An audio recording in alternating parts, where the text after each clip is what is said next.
Professor, napanood ho naman siguro natin ano, yung una pong preliminary hearing sa kaso po ng dating Pangulo sa ICC. No?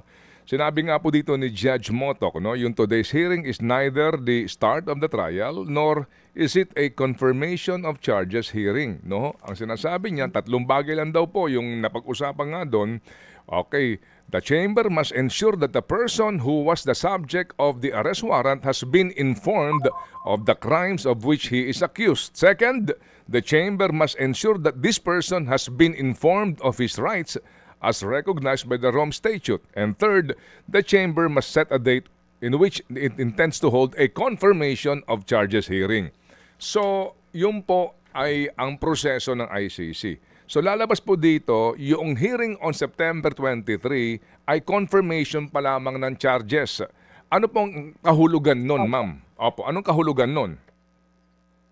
So, sa confirmation of charges, kasi pag titingnan natin yung statute ng ICC, nakalagay doon, titingnan talaga kung may basehan.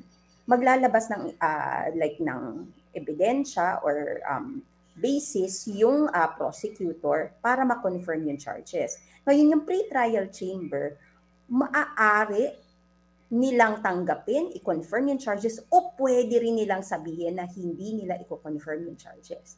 Pagka hindi nila kinonfirm ang charges, tapos na po.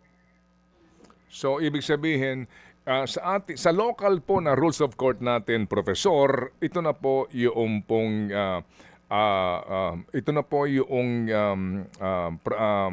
pag-establish ng probable cause, kumbaga, ng DOJ, right? Kung meron bang basihan para isampa ang kaso sa hukuman. Ganun po iyon? O para tumuloy siya sa trial.